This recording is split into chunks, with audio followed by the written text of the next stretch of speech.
Welcome to the Ascend podcast. We're your hosts. I'm Chris Hopper. And I'm Dan Harrison. Each week we delve deep with some of the brightest and most forward-thinking, out-of-the-box minds in health, consciousness, mindset and spirituality. This show inspires our listeners to improve their body and mind, and our intention is to fuse and unlock the conscious warrior and shift the balance in the current paradigm.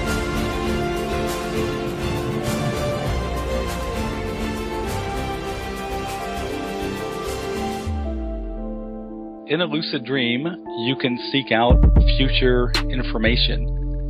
In lucid dreams, instead of telling a dream figure, hey, do you know I'm dreaming you? What you should do instead is this. You should ask the dream figure, who are you? What do you represent?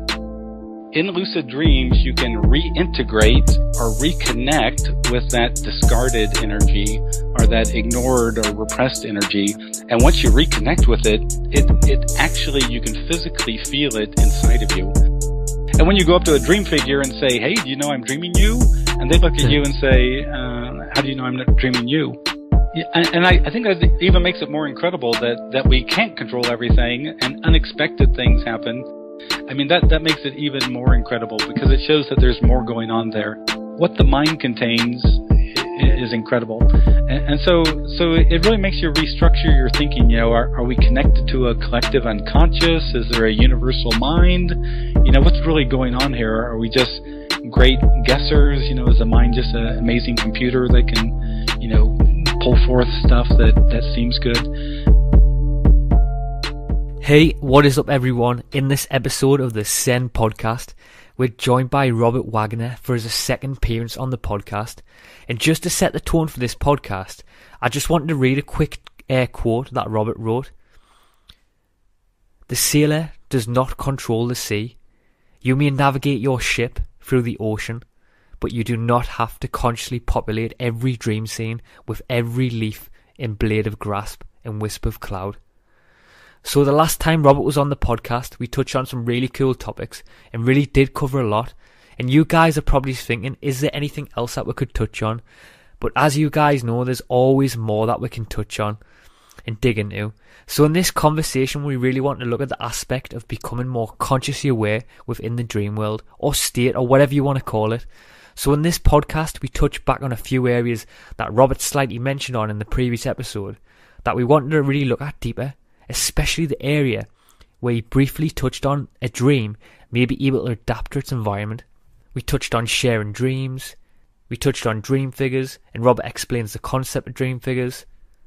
Robert told us about Abraham Lincoln, who in 1865, 2 weeks before he was shot dead, had a psychic dream about the funeral at the White House. Dreams unlocking the creative consciousness. We touched on Nikola Tesla and his dream experiments, the relationship between the five senses, and even unlocking more senses within the dream state. Lucid dreaming, looking for a deeper meaning within the lucid dreams.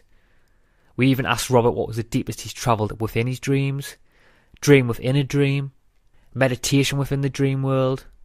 Can the body actually heal itself within a dream? This was another fascinating conversation, and there's certainly loads more to cover, but we really feel that we've certainly covered a lot within these two episodes, and they've been great conversations. But before we jump with this podcast, also please don't forget to leave a review of the podcast, and just let us know what you think. But without further ado, Robert Waggoner.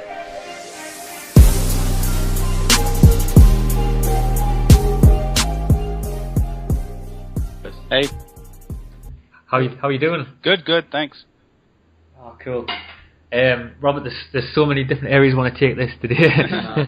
Good. We've been so excited, haven't we? Yeah. Couldn't reach our lucid dream state last night, but Oh, good. Well, sure. I'm happy to go wherever you guys want to go, and so just have at it.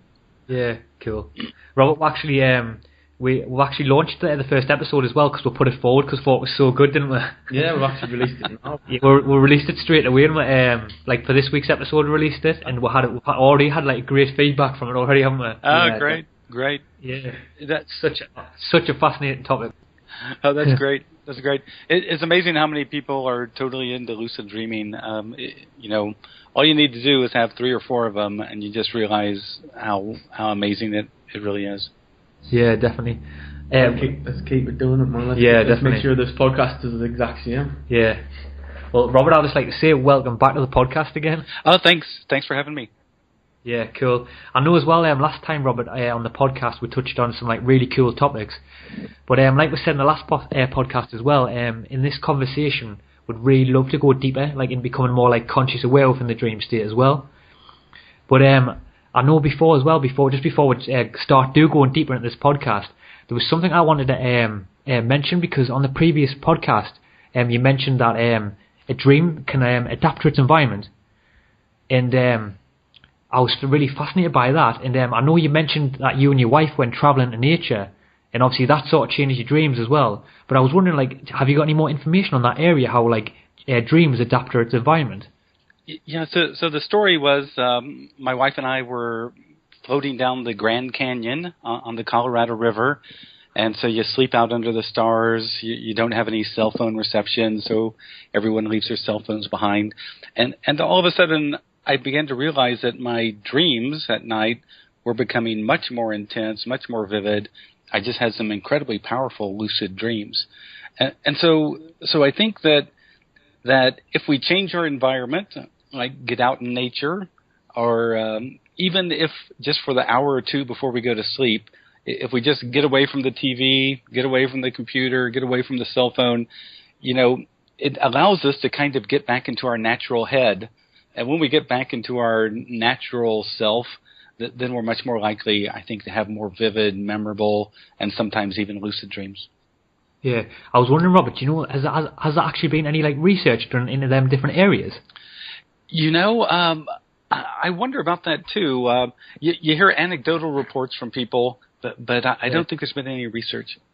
Yeah, I think there definitely needs to be some research done on that, because I think that would be so fascinating. Like trying the city and then trying nature and just see what the outcome it was. I thought it'd be so different, wouldn't it? Yeah. Well, I think there's so many different influences though. Like, isn't it like a city?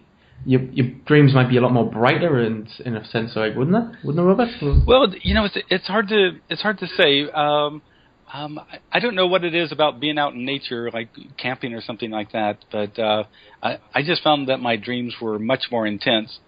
Now, for Native Americans, like the Navajo and Hopi and all, the Grand Canyon is a super spiritual place.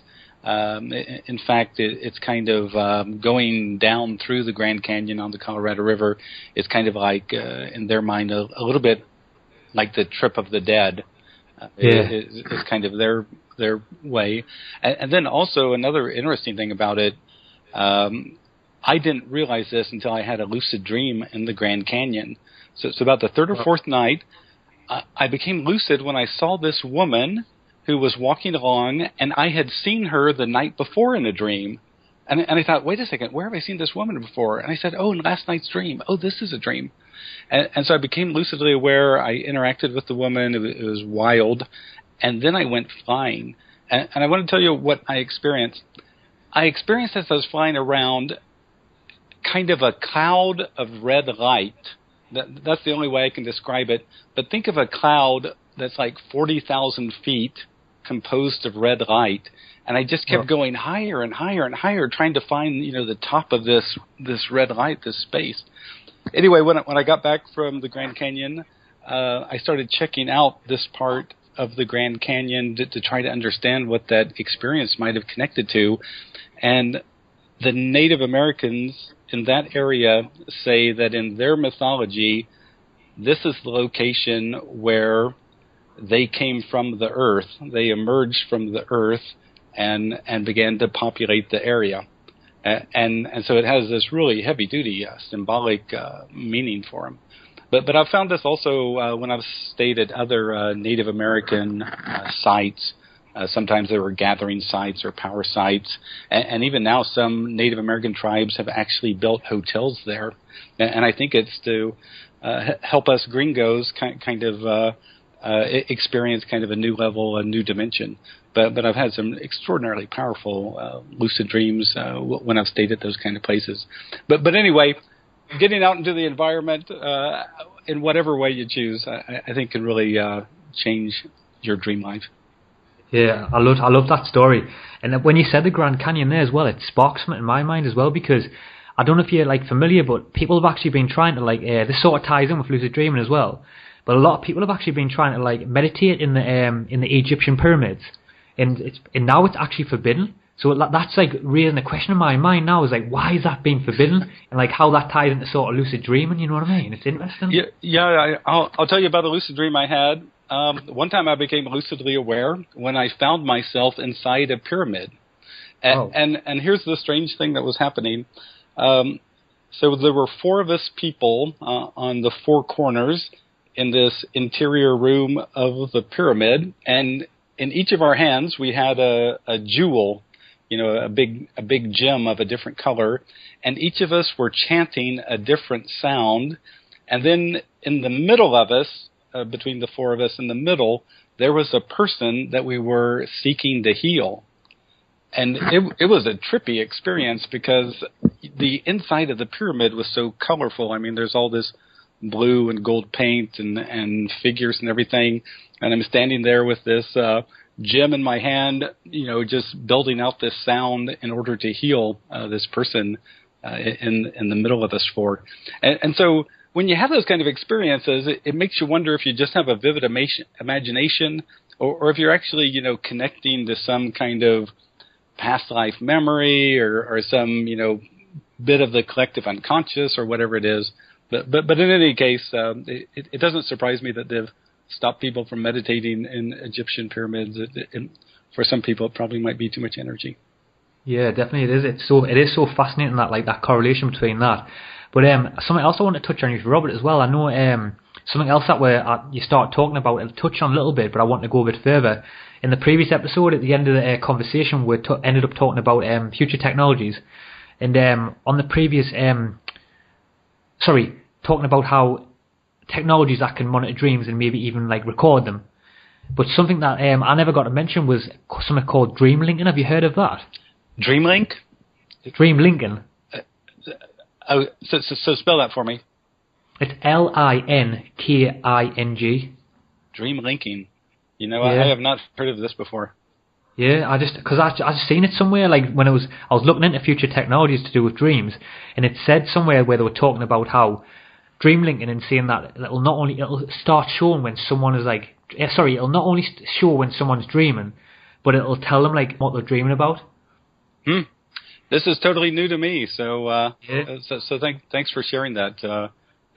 I'll have to check into that more. Yeah, it's so fascinating. Like, something else I've heard as well, Robert, is like it may also be possible, like for 2 people who are in a dream state at the same time, for those 2 people to share dreams, and like one person could try and steer a friend's dream in the same direction, so that they could effectively like share a dream and maybe even interact in it. That's crazy. That. It's interesting. About 3 or 4 years ago, in this magazine that I co-edit called the Lucid Dreaming Experience, we had this young guy from Cornell University who's a lucid dreamer, and he wrote us about this kind of technology that he had created. And basically, so here's what it was, that a person and their friend would both go to sleep, wearing a headset or something like that, and that if one of them became lucid, he could somehow the smartphone would pick up his lucidity because he would do something that would pick up his lucidity, and then it would contact the other guy's smartphone and try to enable that guy to become lucidly aware by, like a prearranged signal, like, if you hear a cat meow or red lights flashing, then you'll become lucidly aware. But I was reading this article this young guy wrote, and he had developed his prototype, and I thought, wow, that's actually kind of neat to have your smartphone realize you're lucid, then signal someone else's smartphone who's also a lucid dreamer to see if they can become lucid at the same time, and then you could possibly have a mutual lucid dream. So anyway, there's going to be some amazing future technologies, but we're just kind of in the very beginning stages. Yeah, definitely. Something as well that really fascinated me, Robert, was in your book, like when you were talking about dream figures, and I was thinking that maybe also links into the connection with dream linking as well. But like, I was thinking, it's just so fascinating, but like, I was thinking, but I think when we, like, you do become more, like, conscious in the dream state, like what you talk about with the dream figures, could you, like, explain the concept of dream figures? Yeah, so, as I explored more and more into lucid dreaming, and since 1975, I've had more than 1,000 lucid dreams, so more than 1,000 times that I've become consciously aware that I'm dreaming while in the dream state.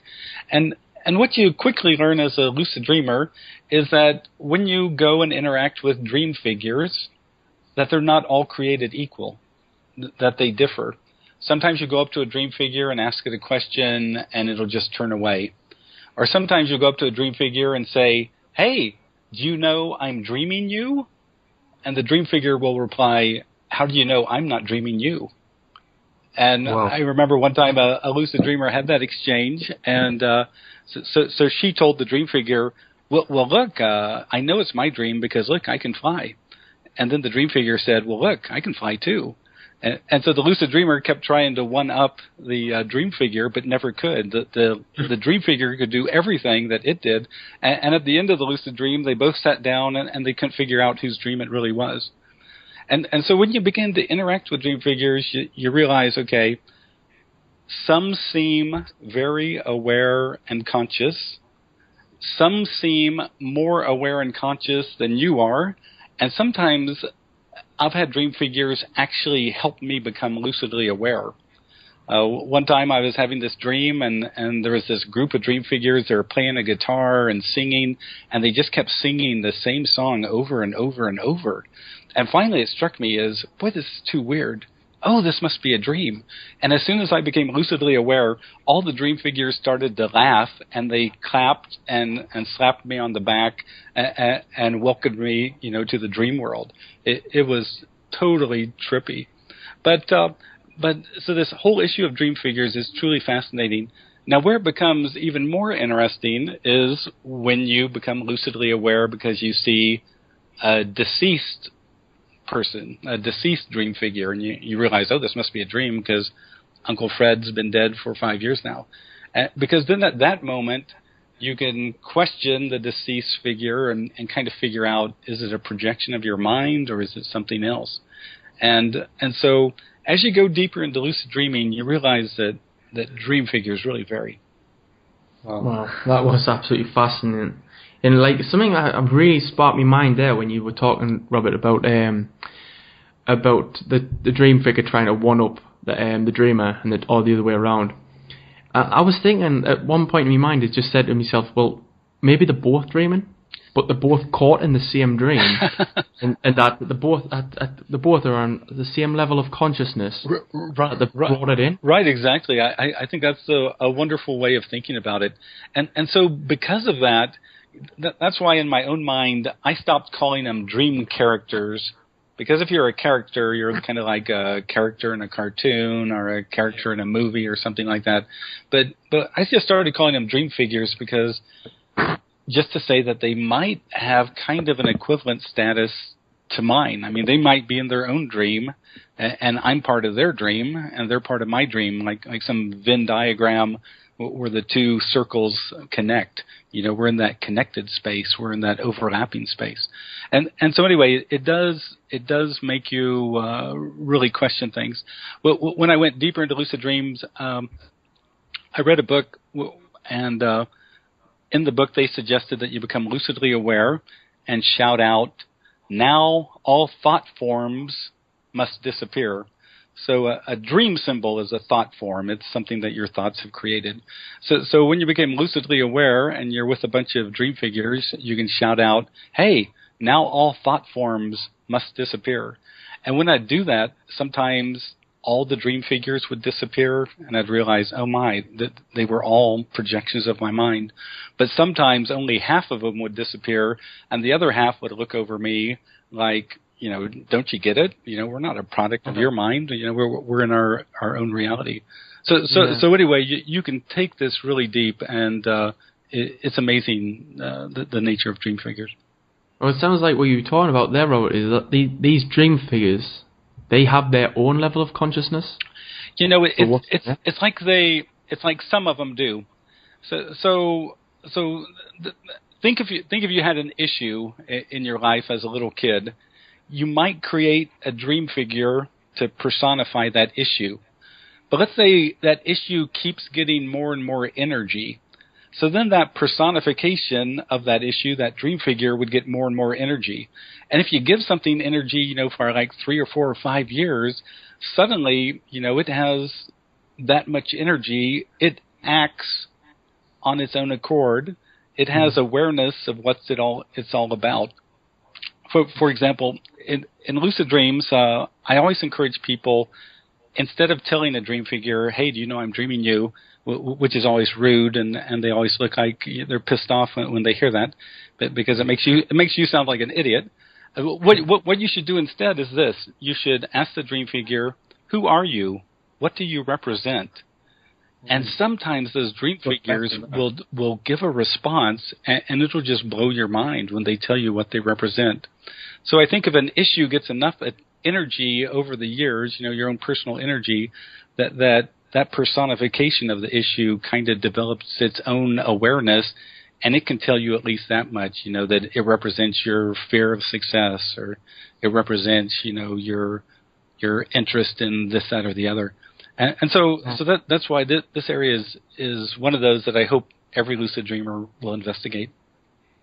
I think, Robert, you hit the nail on the head there when you were talking about energy, because energy, it needs to go somewhere. You can't have misguided energy. Exactly. Energy is always built up into a place, and the more energy you give something, the more life it seems to have. And maybe these creations of the dream figures, the more energy that we've given them, we might have been going through not just lucid dreams with them, but dreams that we can't even remember with them. Yeah, so and we could also be giving them energy through them. Exactly. And I think looking at it as an energetic thing is really important, because sometimes what happens is people become lucidly aware and they realize someone is behind them, or maybe someone's chasing them. And in Carl Jung's view of the world, that was where the shadow normally was. And so the shadow is the denied, ignored, repressed parts of the self. And I remember one time I became lucidly aware, and I turned around because I could feel someone back there. And I always go to the area of the most energy in a lucid dream. That's kind of one of my main rules. So I turned around and I see this very nice black woman behind me. She's a young woman. I pick her up.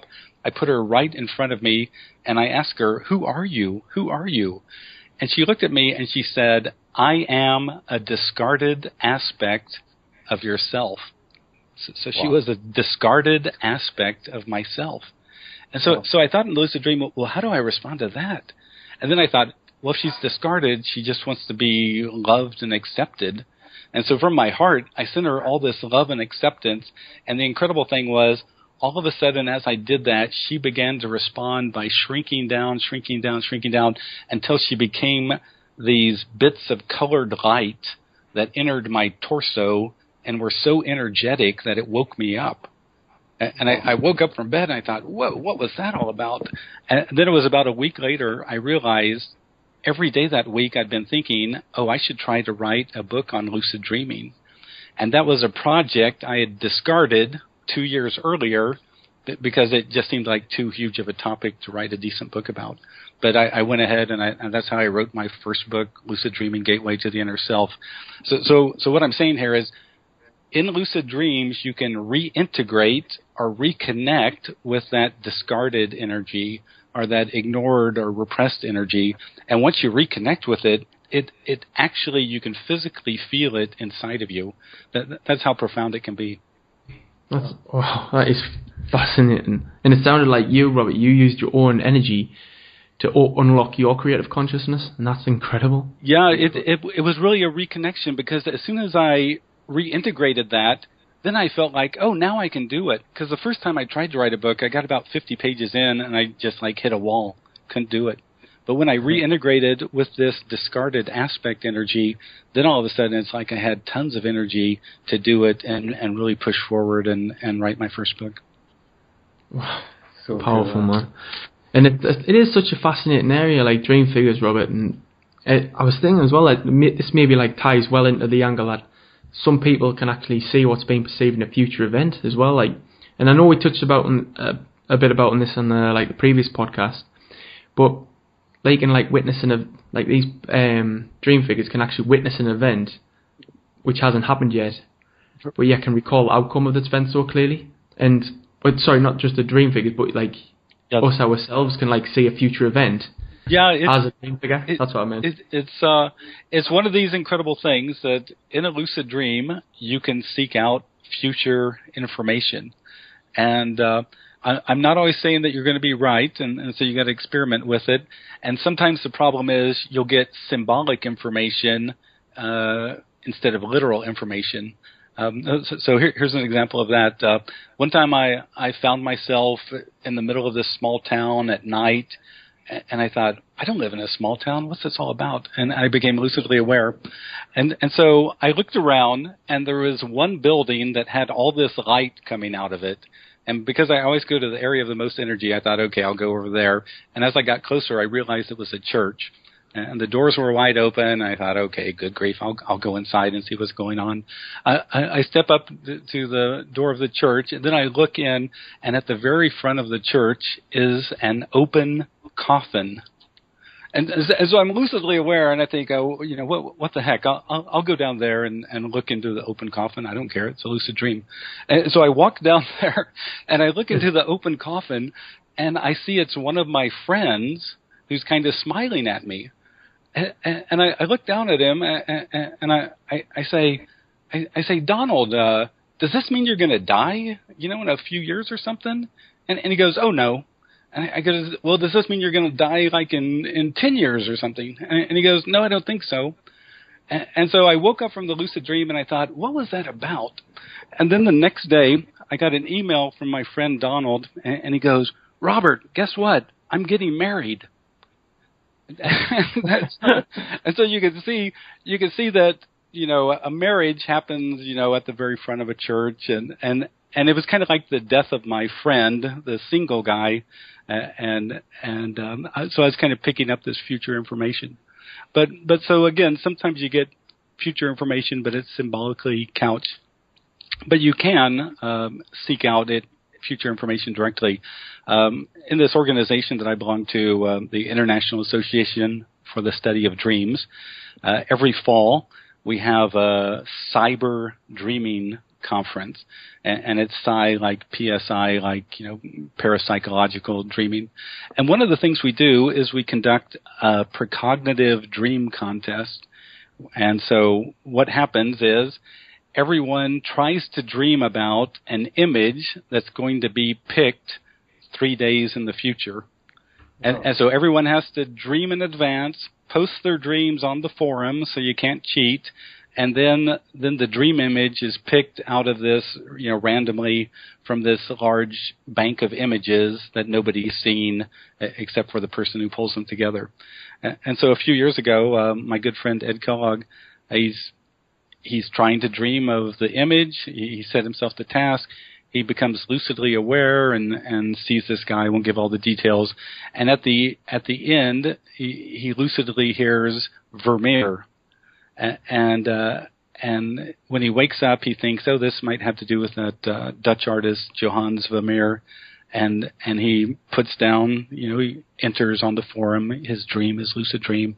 And the image that was selected a couple days later was Vermeer's painting The Geographer. And so when you have kind of hits like that, you realize, wow, you might actually be able to pull information out of space and time and be correct. But again, you should practice with this and kind of see your percentage of being right. For some people, they might be right 8 times out of 10. For other people, they might miss it every time, and it's just not their cup of tea. Yeah, that's so fascinating, that as well. Before, Robert, when you said about people trying to predict the dreams, how many people have actually through that study that you were doing, how many people have actually been able to do that? Well, I hear from various people that they've given it a try, and again, a lot of them tell me that 80% of the time that they seem to get it, to basically get a good response. But again, it's one of these things that experienced lucid dreamers practice with, and it's kind of a little bit strange though to think about getting information outside of space and time. I mean, a lot of people have regular dreams that are precognitive, and even here in the history of the United States, there's a wonderful story about 3 days before Abraham Lincoln was assassinated. He was having dinner with a bunch of people at the White House. And so back in those times, in the 1860s, people oftentimes kept diaries or journals. And all these people wrote in their journal, "Oh, President Lincoln told a very funny story that he had a dream. And in the dream, he heard crying. And so he's walking through the White House looking for the crying, and he goes to the one room in the White House, and there's a casket with a flag draped over it, and a soldier standing guard. And he asks the soldier, who's died here? And the soldier looks at him and says, the president. And so these people who were at this dinner, they heard Lincoln, tell this dream, and they all laughed and got a big kick out of it. And 3 days later, he was assassinated at a theater in Washington, D.C. So throughout history, there's a lot of examples of, precognitive or foreshadowing dreams.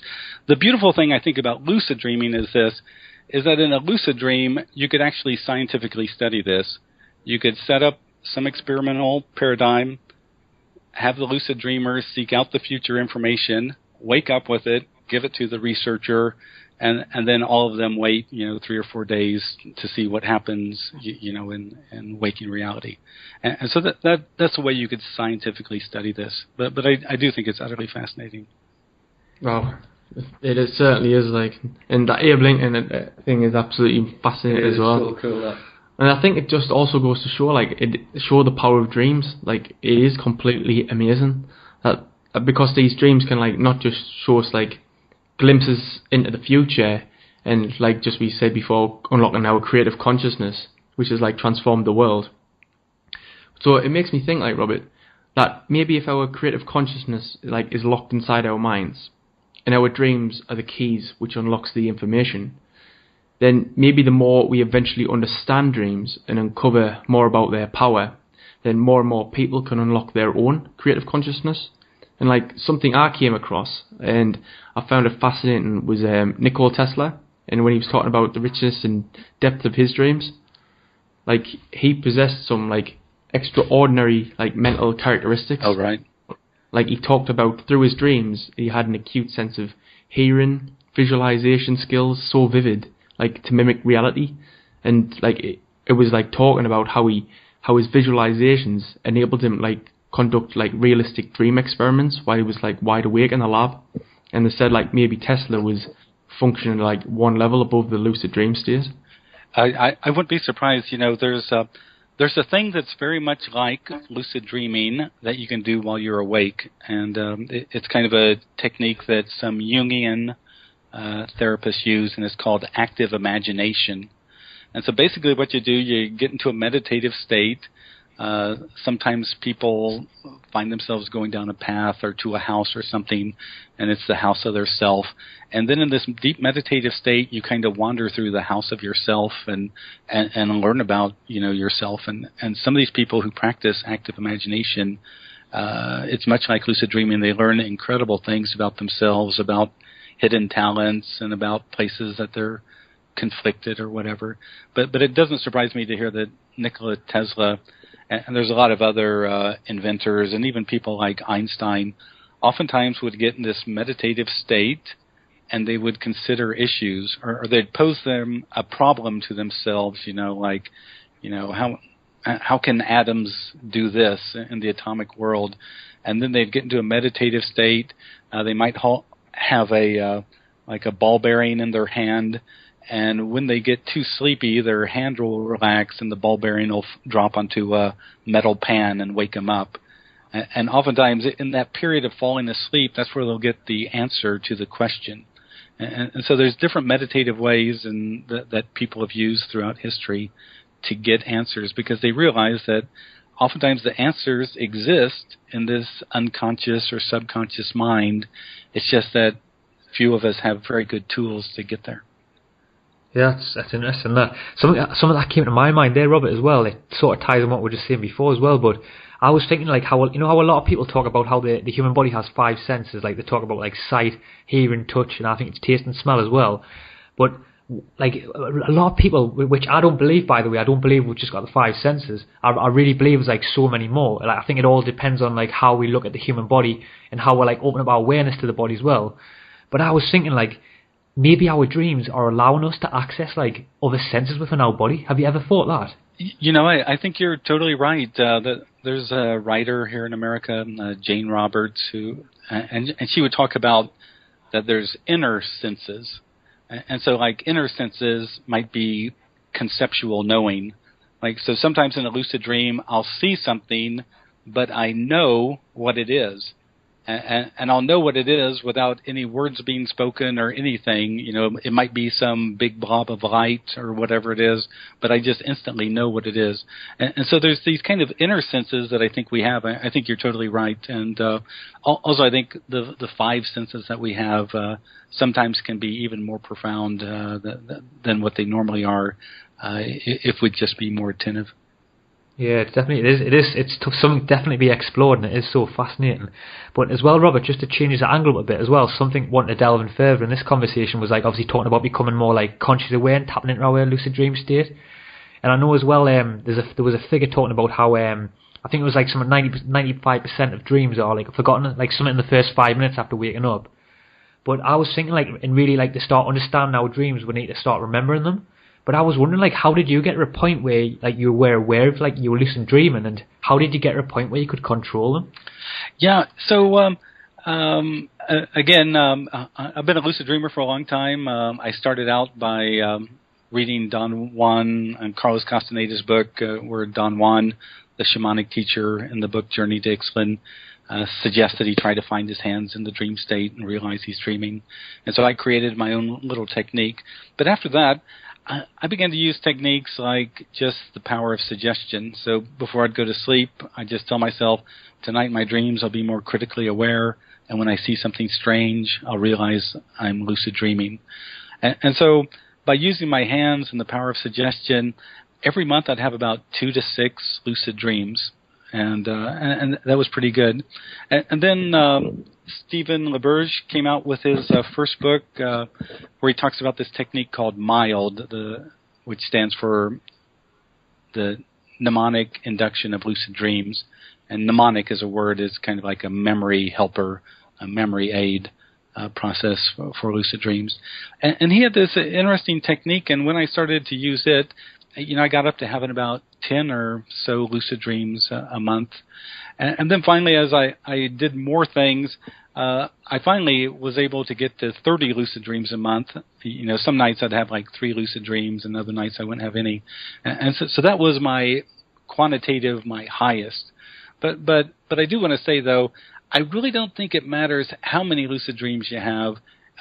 It really matters about the depth of the lucid dream, you know, what you're able to accomplish, what you're able to learn and do. Because I have a lot of people who have lucid dreams every night, or some people who have lucid dreams every night, and then they come to me for advice. And I think, wow, you know, you folks have had 20, 30,000 lucid dreams. I've had about 1,000 lucid dreams, but still they want to come to me for advice because I've kind of thought about how to utilize the lucid dream state more so. And so there's a lot of ways you can use. There's mild techniques. There's things like doing reality checks during the day. There's things like they call wake-initiated lucid dreams, trying to move from the waking state into the lucid dream state as you fall asleep. And so there's a lot of different ways to become lucidly aware. Oh, it's cool, that. It was very humble as well when you said that about that before as well, about saying that, yeah, people are still coming to you. I thought that was good, like you said that.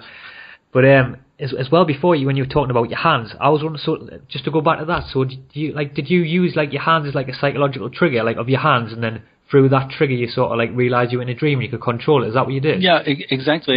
Yeah. So, you know, we all remember Pavlov and his dogs. You know, every time Pavlov would feed his dogs, he'd ring a bell. And he'd do that every time, ring a bell, feed him, ring a bell, feed him, ring a bell.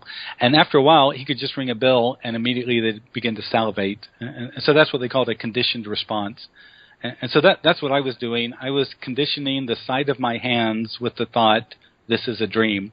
And so I'd be in a dream, suddenly my hands would pop right in front of my face, and I'd go, oh, my hands, this is a dream. Or I might be opening a door, see my hands, and go, oh, wow, this is a dream.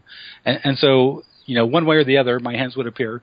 One time I was giving a talk out in Los Angeles, and a young guy was there, and he told me he had a lot of success with that technique. And he said, though, one time his hands appeared in front of his face, and he didn't get it, and all of a sudden the hand started slapping him in the face until he realized, oh, this is a dream. And so his hands appeared in a dream and slapped him in the face because he didn't get it. But anyway, there's a lot of different ways you can become lucidly aware. Robin, how many times did it take you to get your mind into a position like where you could use your hands as the trigger? My first lucid dream using that technique occurred after 3 nights of doing it. So I'd look at my hands for about 5 minutes straight, and just the palm of my hands, and just think, tonight my dreams I'll see my hands and realize I'm dreaming. Tonight my dreams I'll see my hands and realize I'm dreaming. My eyes would cross, everything would get fuzzy, but I'd just keep saying, tonight my dreams I'll see my hands and realize I'm dreaming. And so it took me about 3 nights, but on that 3rd night when they appeared just right in front of my face, it just totally blew my mind to realize that I was able to signal by the use of my hands that I could become lucid. And it's really a wonderful thing. For most people, though, for some people, they do it the first night. They hear about this technique, do it one time, and boom, they become lucidly aware. Other people, it might take longer. But basically the thing is, it's a conditioned response. It's a psychologically proven technique.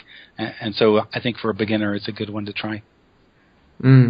Definitely. Look, Robert, I know you mentioned a few tools there, but is there any others in regards to lucid dreaming, like keeping a dream journal maybe? Yeah. Everyone should do their best to keep a dream journal, because the first thing you want to think about when you wake up is, what was I just dreaming? If you don't think like that, or don't honor dreams like that, they'll evaporate, and a minute later you won't be able to remember what they are. So I keep a dream journal by my bed. In the middle of the night, like the first dream, I'll make a couple notes in the upper left-hand corner of my notebook. The second dream, I'll put in the upper right-hand corner of my notebook, and just make some notes. But you just get into the habit of remembering your dreams. Then the other thing I always encourage people, it's kind of a 3-step process about when they become lucid. You can think of it as REM. And so the R means, as soon as you become lucid, you have to reduce your emotions if you're very emotional. Because sometimes people get so excited when they become lucidly aware that they actually wake up. And so when you become lucid, if you're seeing Brad Pitt or Angelina Jolie, don't freak out. Don't they're dream figures. Just stay cool. Reduce your emotions. Look down at your hands. Look at your feet. Look away from the exciting stimulus and reduce your emotions, or just tell yourself to calm down. The second part, the E part, would be enhance your awareness. So once you become lucid, you've reduced your emotions. You can enhance your awareness by rubbing your hands together to kind of get a kinesthetic sense of being in that place, or you can touch something in the lucid dream to kind of ground yourself in that place, or you can even shout out something like, greater clarity now, or more awareness now. And sometimes when you shout that out, it's like somebody turns up the lights in the lucid dream and everything becomes brighter. And the M of my REM approach is, the M is, you have to maintain your focus. Because as soon as you become lucidly aware, you have to remind yourself, especially if you're a beginner, probably every 15 or 30 seconds, this is a dream. Because otherwise you'll go around exploring and you'll see something incredible and you'll be focused on it, and all of a sudden, a minute later, you'll forget that it's a dream. And so you have to maintain your focus by reminding yourself about every 15 or 30 seconds, this is a dream, I'm dreaming this, or having some goals. So those are some of the ways and some of the tips that I give people when I give workshops on lucid dreams. Oh, that's cool. Thank you for giving us some tips. They're really good. But I know as well, I come across this. I hear a lot of people talking about when you do become lucid, you don't automatically have control over your dream environment. Is that true? Well, I don't really like the word control, and in fact, I kind of hate it, and all. When you become lucidly aware, you can influence things. You can direct yourself in the lucid dream. What I really think lucid dreaming is aware relating. You're aware, it's a dream, and now you're relating to things in a different manner. And so here's why I don't think it's control.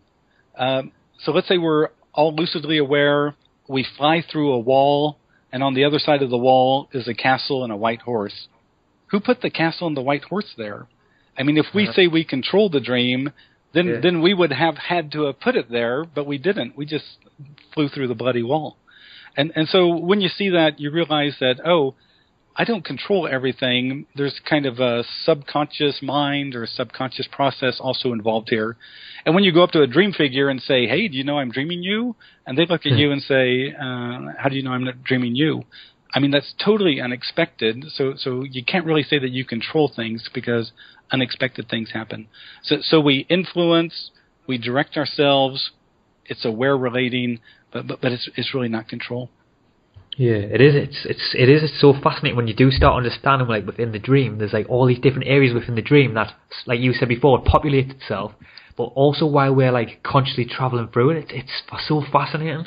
It's amazing what you discover, and it almost becomes like an alternate reality. It really does. Yeah.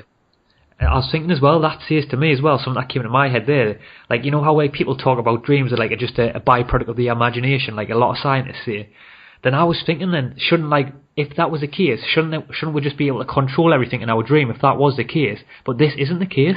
Yeah, and I think that even makes it more incredible that we can't control everything and unexpected things happen. I mean, that makes it even more incredible because it shows that there's more going on there.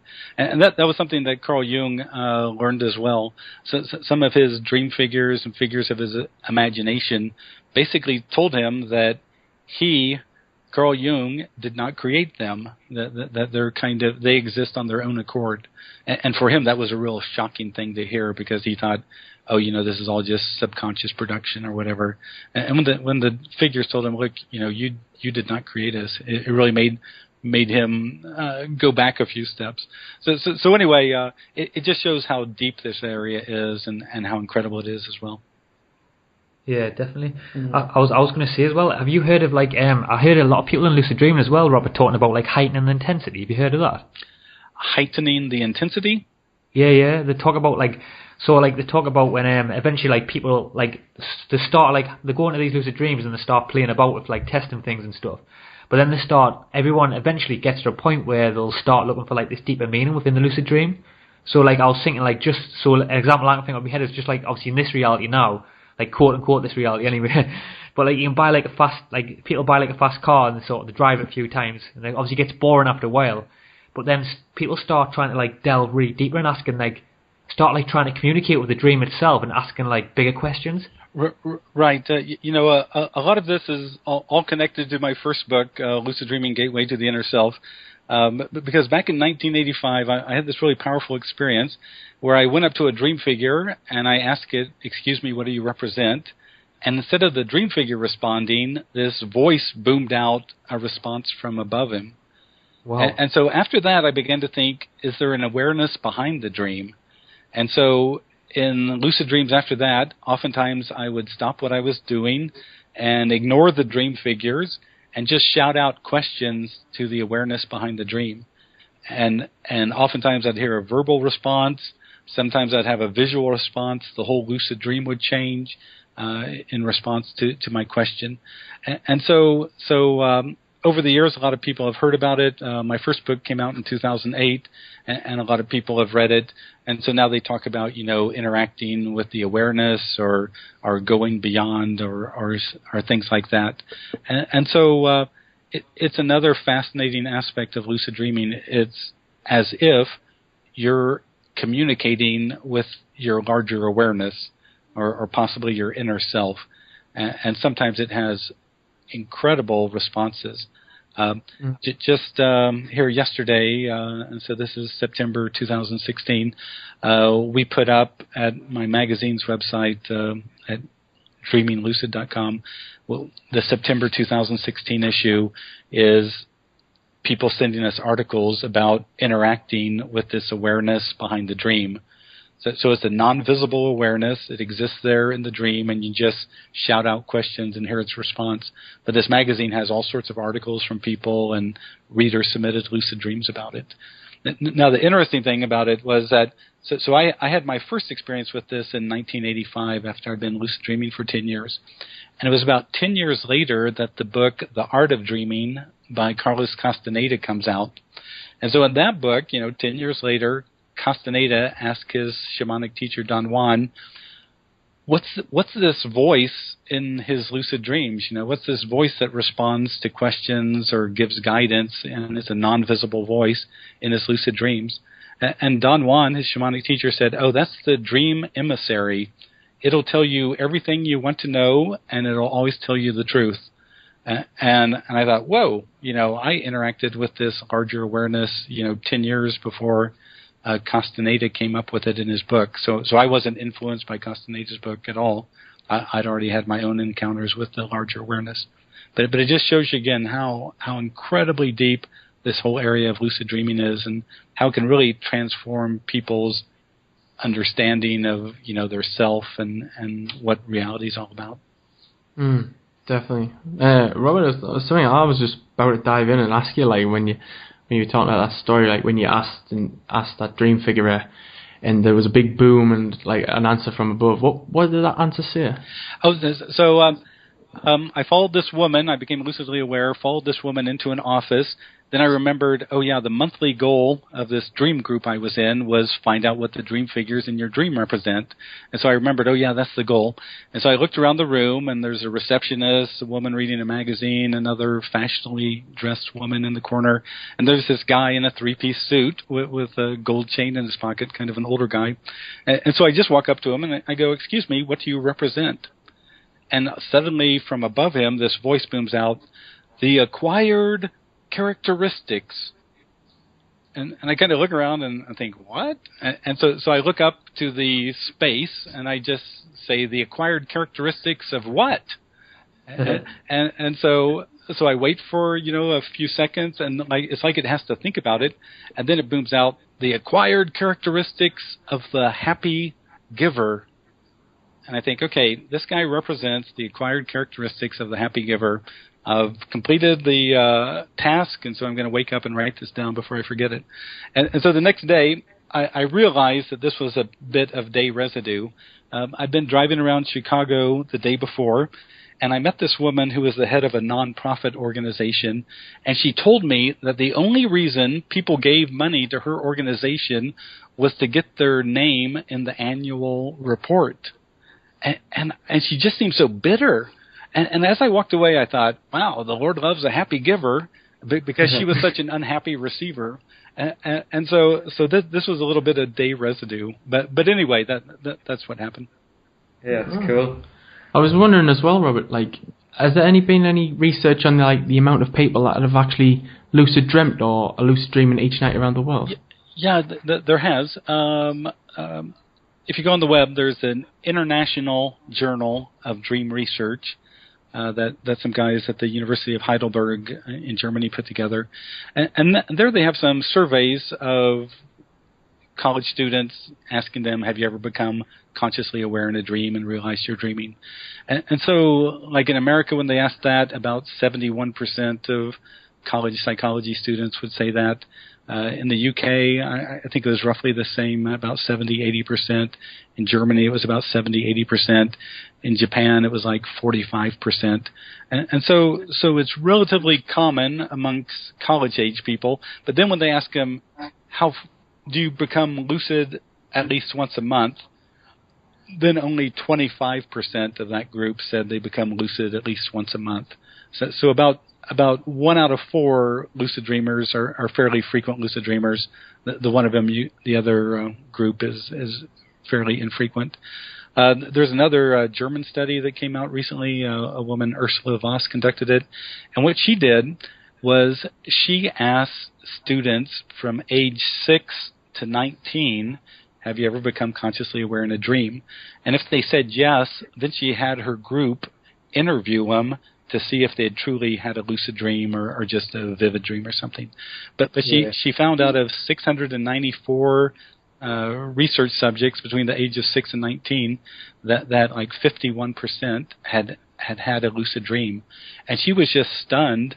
to see these little 7 and 8-year-old kids having lucid dreams and doing amazing things like, banishing dream figures or flying around or pumping themselves up like Arnold Schwarzenegger, in the lucid dream because they realized it was a lucid dream. And so it's really incredible. I imagine that every night around the world, there must be hundreds of thousands of people becoming lucidly aware. But in general, when you ask the public, about half the people have had a lucid dream and about half haven't. That's cool. So it does seem like we all have the possibility to lucid dream, and it's just about tapping into it. Exactly. Robert, what was your first experience like through lucid dreaming? What made it so unique compared to the other dreams? Well, I was one of those kids who had a spontaneous lucid dreams before I even knew what it was all about. So I was about 10 or 11 years old. I was in the public library in my hometown, and I was walking through the stacks looking at books, and then suddenly I looked over to the side, and here was this little Tyrannosaurus Rex walking through the public library. And even though I was 10 or 11 years old, I thought, what? Aren't dinosaurs extinct? And then it occurred to me, oh, this must be a dream. And so for a moment I became lucidly aware, and I realized, oh, I'm dreaming. And then I thought, well, what should I do? And I couldn't think of anything, and so I just told myself to wake up. And so when I was 10 or 11 years old, I had a spontaneous lucid dream, but I just didn't get it. And that was when I was 16 or 17, reading that book by Castaneda, of looking at my hands. That's when I had my first induced lucid dream. And what made it unique is it's like this incredible sudden shift. It's like this moment of zen when suddenly you get it. Before you just assume everything is real, but then at that moment of lucidity, you shift and you go, wait a second, this isn't waking reality, this is dream reality, this is a dream. And so now, instead of these guys over here being real people, well, they're dream figures, and you really don't know what they are. And this wall over here feels real, but I know it's dream stuff. It's a projection of my mind. And so that's what just made it just utterly fascinating. Also, a lot of people experienced this, and I certainly did. When I became lucidly aware, I would have kind of lucid euphoria. I just felt this kind of inner sense of kind of mastery and competence and comprehension or something, and so it's truly a unique experience when you become lucidly aware. I think that is beautiful, Robert, and I think as well the beauty is that through our dreams, our minds can just travel in so many different dimensions. The imagination is endless, which basically means that dreams are endless as well. Exactly. Robert, what do you think is the deepest you have travelled in your dream? In my lucid dreaming, so I began lucid dreaming in 1975. In about 1995, after 20 years of lucid dreaming, I began to see that the lucid dream, regular dreams, and even waking experience itself was kind of a construct of my beliefs and expectations, my focus, my intent, all these kind of mental properties, along with this larger awareness that I would communicate with in the lucid dream. And so I decided to go beyond lucid dreaming. And to do that, I realized I would have to let go of my beliefs, my kind of self-ideation. And what happened then, Chris and Dan, is really amazing. I would go to sleep, and the entire night it would be, well, first what happened is the entire night it would be nothing but blue light. The entire night, just blue light. And so there is no me, there's no action, there was no plot, there was no symbols. It was just blue light the entire night. And I remember the first time this happened, I woke up and I thought, well gosh, what do I put in my dream journal? I mean, blue light? I mean, nothing happened. And so I didn't even know what was going on, but I knew I was trying to go beyond lucid dreams. And so that this periodically kept happening, that I'd have these nights that it'd be nothing but blue light. And I remember one of those nights, the next morning I went down to the breakfast table, and my wife looked at me and she goes in a really concerned voice, she goes, Robert, what's happening to you? And I said, why do you ask? And she said, well, last night she woke up and she thinks she looked at my face, and she said she had never seen a face in such utter bliss before. She said she looked at my face and it was just bliss beyond comprehension.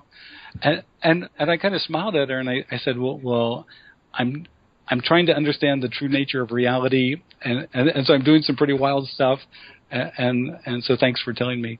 But then what happened after that is I had a wild experience where these two figures helped me through this really strange space, and that's the only way I can talk about it, kind of this deep blue space.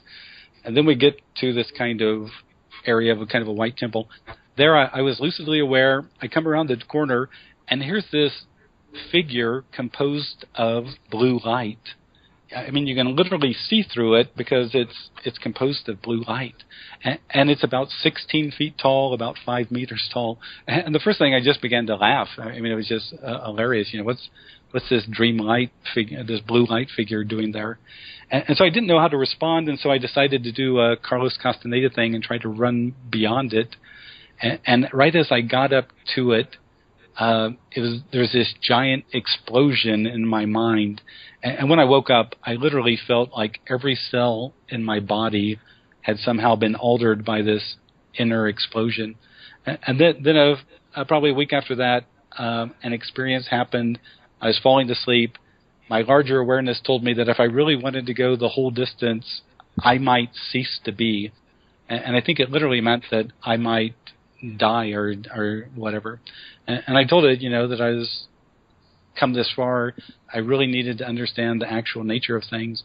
And that night, if you can imagine this, having an experience of awareness within awareness, and so an experience of awareness as light within awareness as light.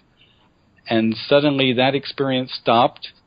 I found myself standing next to a guy wearing a robe, and I asked him, was that a lucid dream? And he said, oh no, to enter a lucid dream, go here. And I stepped into that space, and I'm hurtling through this tunnel of light and pop into a lucid dream, lucidly aware.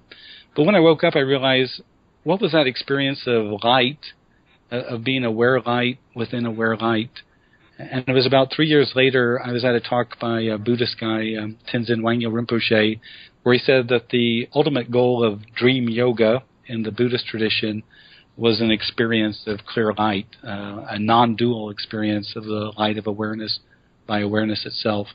And when I heard him say that, I thought, whoa, I think I managed to bushwhack my way into that kind of this Buddhist path as I was just exploring deeper and deeper into lucid dreaming.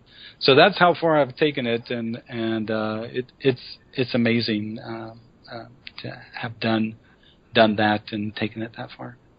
That's cool. This is a bit deeper. This is something I want to ask you actually, Robert. But have you had a dream within a dream? Sure. I've had dreams within a dreams. I've fallen asleep in a dream, and in the next dream become lucidly aware. And so there's some different aspects to that. So some of that can be a little bit too much for inexperienced people, so I don't want to talk about it too much because I don't want to get anyone in trouble. But yeah, you can do that. It's just so fascinating because it was actually a few months back I had that same experience. Well, that's the only way I can explain it really was a dream within a dream. That's the only way my mind can comprehend it. But actually, I woke up through the night and I thought I was awake and I thought someone was breaking in the house. And then so I thought, it might be like I've woke up now from the dream, so it might just be a signal. So I better go and check the house. And then when I was checking the house again, I actually woke up again. So I woke up twice. Wow. And I was like, so this must be a dream within a dream. That's the only way I can explain it. Yeah, there is one wild thing that happens. In lucid dreams, there's 3 ways you wake up. Either you just wake up in bed like you normally do, or sometimes you have an experience of what people call the void. So you think you're going to wake up in the lucid dream because it's getting shaky and unstable, and you just wake up or you become aware of kind of this sparkling blackness. And people call that the void, and then normally that dissipates and you wake up. But there's this other thing called false awakenings, that you think you've woken from the lucid dream, and then you get out of bed and you look down at the carpet and you realize, wow, when did we get pink carpet? And all of a sudden you realize, oh shoot, I'm still dreaming. And so that's called a false awakening. But I've had one instance where I had 7 false awakenings in a row, and each time I thought, oh yeah, I'm awake, and then I'd see something that wasn't proper or wasn't correct, and I realized, oh, I'm still dreaming, and then boom, oh yeah, I'm awake, and then I'd go walk out into the hallway and see something weird, and I'd go, oh, I'm still dreaming, boom, and I went through 7 levels like this. It was literally by the time the 7th time came, I thought, if I wake up and I have a wife with black hair and 3 kids and a station wagon, I'm just going with it because I can't stand this, waking up from these false awakenings. It's really that's one trippy thing that can occur for people when they get deep into lucid dreaming. Wow, like Groundhog Day, really, isn't it? That is deep. That is really deep. Yeah, it's a crazy that. Yeah. I was wondering, like, Robert, this was something different I want to ask you, but like when you are like in a lucid dream, have you like ever like you probably have, but have you ever like experienced with actually like meditating within the dream world? Right. Yeah. In this latest book that I've written with Carolyn McCready, Lucid Dreaming, Plain and Simple, it's the first book that has a chapter on meditating in lucid dreams. If you stop and meditate in a lucid dream, people, and I've done it, but people can have utterly transcendent experiences, really profound experiences, and even experiences that are so incredible that it helps them in their waking life go deeper and more quicker into the meditative experience. So I highly recommend that for everybody in a lucid dream. Just stop what you're doing and begin to meditate. It'll blow your mind. Wow. I think, honestly, Robert, the potential for lucid dreaming could be absolutely endless. Like, we really don't know. And something very interesting, and that made me think of the potential for lucid dreams, was the story of Lee Hadwin. Have you ever heard of him, Robert? Tell me the story, and I probably have. He was a nurse in London who has a very interesting dream where he sees himself as this incredible world-class artist, and he actually creates these like magnificent pieces of work when he's sleeping. But when he's awake, he has no physical signs of natural talent when it comes to art. Wow. So he's like a fascinating example of like the power of dreams and the potential which is stored within a dream. So if Lee Hadwin can become an incredible artist, like, it makes you think, what can the rest of us become? Yeah, and when it comes to the potentials of lucid dreaming, that's one of the first potentials I tell people. I go, look, in a lucid dream you can access creativity. And so, like, sometimes artists become lucidly aware, and I've taught them to just shout out, hey, dream, show me the most incredible piece of art I can create. And oftentimes hanging there in the sky will be an incredible piece of art, or it'll show up on a nearby wall or something like that. I remember I was giving a talk, and a guy told me that he writes novels for a living, and whenever he'd get stuck writing a novel, he would try to have a lucid dream, and in the lucid dream he would just shout out, hey, novel characters, come to me. And then all of a sudden these characters would be coming who were from his novel that he was writing, and he'd ask them, what's wrong with our novel, or how can we improve our novel? And the novel characters would tell him in the lucid dream. And so people have gotten art, gotten inventions, gotten all sorts of things. They've been able to access that in lucid dreaming. But you can also use lucid dreaming for things like emotional healing, psychological healing, working through phobias and PTSD, recurring nightmares, and that kind of thing. And you can also use it, I believe, for things like physical healing and even improving physical performance. In Germany, there's been a study that of professional athletes, 8% of them are of the ones that lucid dream, and about 50-60% lucid dream. 8% of that group use lucid dreaming to become better athletes. So in their lucid dream, they practice their skill. Like if it's downhill skiing, they do things in the lucid dream that they'd never do in waking life because they might blow out their knee or kill themselves or something, but they do it in a lucid dream to kind of learn it in that virtual reality of a lucid dream. And I think someday, we're going to have somebody incredible in the Olympics or something, and they just learned how to do it in a lucid dream, just like Lee Hadwin learned how to become a better artist by paying attention to his dreams. I think that's what's amazing about it, like, Robert, is that these dreams are actually being transcended into reality. Like, they're bringing something from the dream into reality. And when you got into the case of healing, that made me actually think, like, could we actually become like our own doctors and our own medicine, really, by going into our own dream world and physically healing ourselves mentally and physically And so we're alleviating ourselves from stuff like cancer, heart disease, just through the power of our mind, all in this like dream session. Yeah. So basically, like the whole power of taking this whole dream into our current reality, that is the ultimate next level in my eyes.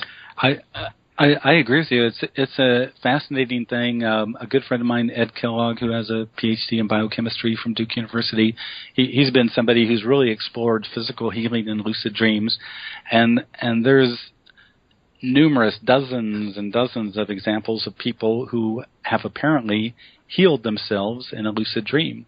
And so in both of my books, I have chapters on physical healing and lucid dream. And also in my magazine, people send me relatively routinely examples of how they healed themselves in a lucid dream. And they woke up. Sometimes the improvement was like 60, 70, 80%.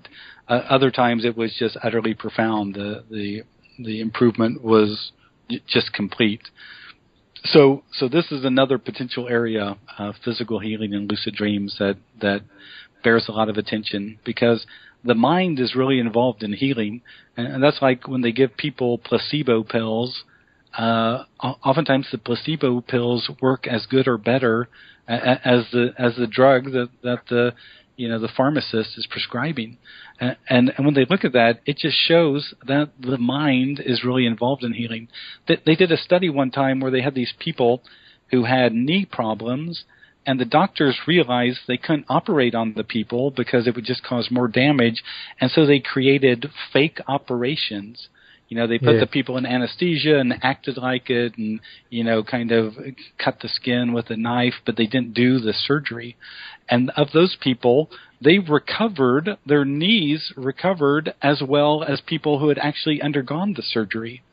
And so that just shows you, how wild it is. The mind is really a healer. But in a lucid dream, when you're at that deep level, people have done things where they've just made things go away by intending it and by using some of the techniques in their lucid dreams.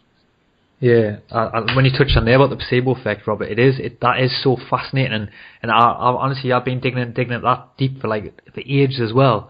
But it's just the mind's capabilities. We really don't understand what the body is capable of. But as well, when you said the placebo effect there, I thought of something different in my head there, right? So I was thinking with the general concept of the placebo effect. Sorry. Yeah. I was curious, right, how much the placebo effect could increase the chances of having a lucid dream. So I was thinking in my head there, imagine giving someone a sugar pill and then seeing it'll make you lucid dream at night. I would love to see that study, maybe. You know what I mean? My friend Ed Kellogg did exactly that. There's one herbal substance out there that seems to help people increase their lucid dreaming. And so Ed wondered, is it placebo or is it really working? So what he did was this. He got 20 pill capsules that were identical, and in 10 of the pill capsules, he numbered all of them. In 10 of them, he put the herbal substance, and then the other 10, he just put flour or sugar or something like that. And then he gave the pills, they were all numbered, to a friend. And he said, when I request them, just give me one of the pills, but don't tell me if it's the herbal substance or the placebo. Anyway, he became lucid on these various nights after taking the pill, some of the time, and he did the results of his thing. And when he looked at it and his friend gave him the numbers and what he was really taking, he couldn't believe it. He actually had more lucid dreams on the placebo than he did on the herbal substance. Wow. And he was just utterly blown away that it happened, because the herbal substance, oftentimes when people take it, their body gets really hot and they have all these kind of reactions. And sometimes when he took the herbal substance pill, his body got hot and he had all the symptoms, but he had just taken a flour pill or something like that. So again, it shows, the power of the mind. The mind's incredible. But the great thing about lucid dreaming is when you're consciously aware at this deep level of the mind, Buddhists who study dream yoga, they say your actions are 7 times more powerful there, because you're already at this deep level. You focus, you can use your intent, and really make magical stuff happen. Well, that's cool. There is so much we don't really understand about the placebo effect. It's so fascinating. But as well, just before like we wrap this podcast up, Robert, I wanted to ask you, like, is there maybe like any area within like dreaming or like lucid dreaming that like you maybe think would be good like to touch on it? Because I know I've like covered a lot over these 2 episodes, but maybe like I was just thinking maybe there's some new research you'd like to mention, or even just like an area within dreaming that's really making you question things. You know, there's always deeper things you can go into, and so you know, occasionally I'll have people talk to me in a lucid dream. Can you interact with a past life self? And so, you know, that's kind of a wild idea. Has anyone ever done that? And so you begin to see, you know, when people start to tell you experiences, and sometimes they get verifiable information that's just totally outside of their knowledge because it happened, you know, like 1,000 years ago in a culture they had no awareness of. I mean, it just shows you that what the mind contains is incredible. And so it really makes you restructure your thinking. You know, are we connected to a collective unconscious? Is there a universal mind? You know, what's really going on here? Are we just great guessers? You know, is the mind just an amazing computer that can, you know, pull forth stuff that seems good? But anyway, there's a lot of new areas, and we're really in the early stages of lucid dreaming. It has a lot deeper to go. Wow. It's absolutely got a hell of a lot more deeper to go. Probably deeper than this podcast, unbelievably. Yeah, really. Exactly. But it's been great talking to you guys, and thanks so much for your interest in lucid dreaming. Robert, before, like, I'd love to answer this final question, like, just for you, and like, which is, and it's something like I've been wanting to ask you since like the last episode, and it just came to my head today, and it was, if you could know the answer to any question in relation to dreams, what question would you ask? you know, I'd probably try to do one which is kind of one of these magic genie kind of things, like what is the one thing that would guarantee lucid dreams every time? If I knew the answer to that one, then I would really feel like I'd accomplished something. But for most of us, lucid dreaming, it requires, you have to persist at it. You have to be disciplined, keep a dream journal. It's just like if you're going to be good at sports or good at whatever. I mean, you got to get into the game. You got to build up your skills. You got to keep getting your head into it and just learn about it and keep going from there. But that would be the one question I'd ask is what would guarantee a lucid dream every night? That would be interesting to see. Yeah, it certainly would be. And like I think I said this in the last episode as well, like I think we can all geek out to it again, and it's been absolutely fascinating, and I think we'll have to wrap this episode up now, but there's still certainly so much more to cover. And yeah, there is, like, and it's in 2 episodes I think we've done really well, like all 3 of us, and it's been a fascinating combo. But for all the people who might have actually missed the first episode and jumped straight into this one, where can people find you, and what are you currently working on again, Robert? Yeah, so if they want to check out my book website, it's at www.lucidadvice.com. So that's lucidadvice.com. And also they can check out our free online magazine called The Lucid Dreaming Experience at dreaminglucid.com. At my lucidadvice.com, you can see the places I'm going to be speaking at or the online workshops that I'm doing and that kind of thing. But yeah, that's where they can reach me. And I even have a place there where people can send me questions about their lucid dream experiences. Wow. Thank you, Robert. I'd just like to say a big thank you, because over these 2 episodes it's been so enjoyable talking to you, and it's been an absolute pleasure. Great. Thanks, Chris and Dan. It's been a blast.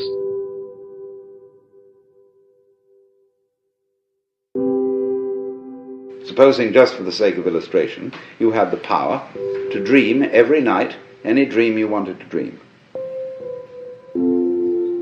And you could, of course, arrange for one night of dreams to be 75 years of subjective time, or any number of years of subjective time. What would you do? Well, of course, you'd start out by fulfilling every wish. You would have routs and orgies and all the most magnificent food and sexual partners and everything you could possibly imagine in that direction. When you got tired of that, after several nights, you would switch a bit and you'd soon find yourself involved in adventures and contemplating great works of art, fantastic mathematical conceptions. You would soon be rescuing princesses from dragons and all sorts of things like that. And then one night you'd say, now look, tonight what we're going to do is we're going to forget this dream as a dream. And we're going to be really shocked.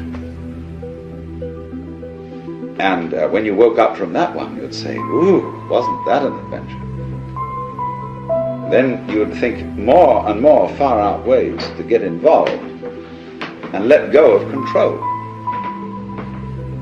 knowing that you'd always come back to center in the end. But while you were involved in the dream, you wouldn't know you were going to come back to center and be in control. And so eventually you would be dreaming a dream in which you found yourselves all sitting around in this room, listening to me talking, all involved with the particular life problems which you have. And maybe that's what you're doing.